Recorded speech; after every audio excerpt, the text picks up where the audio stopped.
Well, hi there. Today we're looking at Psalm 10. And it starts with a question, maybe a question that you've asked. Why, O Lord, do you stand far off? Why do you hide yourself in times of trouble? Yeah, God seemed far away to the psalmist, and sometimes he does.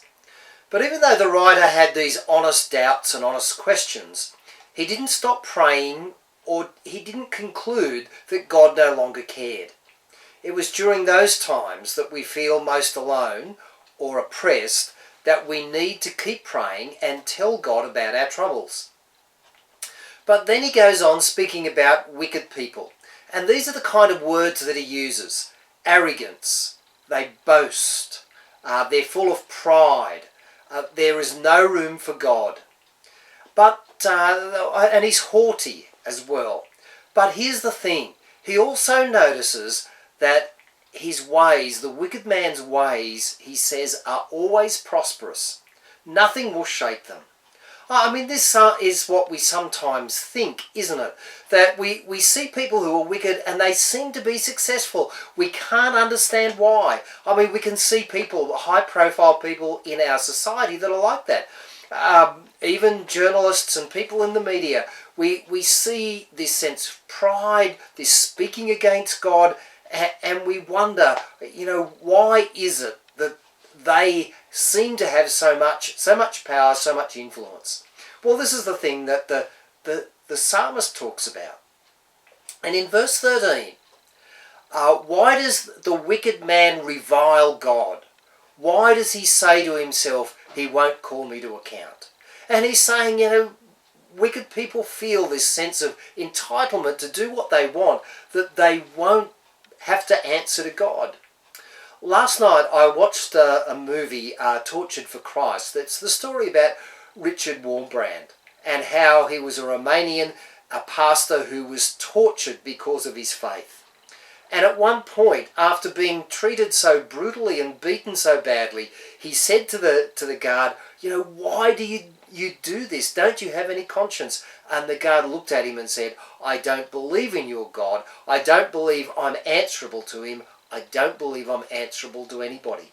And I think this is the idea that the psalmist is talking about.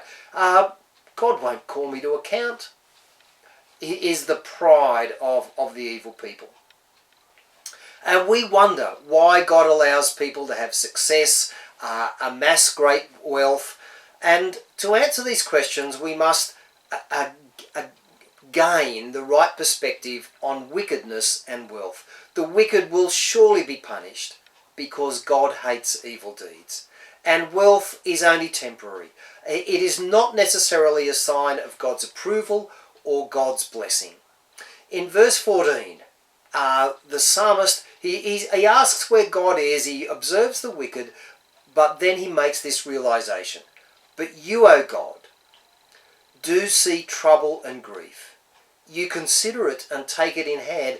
The victim commits himself to you. You are the helper of the fatherless. And he believes, yes, God will come through with justice in the end. And he says in verse 15, break the arm of the wicked and evil man. I think he's saying, he says that, call him to account for his wickedness. That he thought would not be found out. And he's saying, yes, judge these people. Judgment is an important part of justice. In verse 16, the Lord is king forever and ever. The nations will perish from this land. And an amazing conclusion in verses 17 and 18. You hear, O Lord, the desire of the afflicted. You encourage them. You listen to their cry, defending the fatherless and the oppressed, in order that man who is of the earth may terrify no more. He's saying, it seems that God doesn't hear. It seems that God is far off. It seems that the wicked prosper. But in the end, they will have to give account. God does hear the cry of his people, and he does bring justice in the end. And this is our hope, that God will bring justice to this world. Fortunately, we can cling to the grace of Jesus in order to avoid that justice and punishment and judgment in our own lives. Have a great day. Bye for now.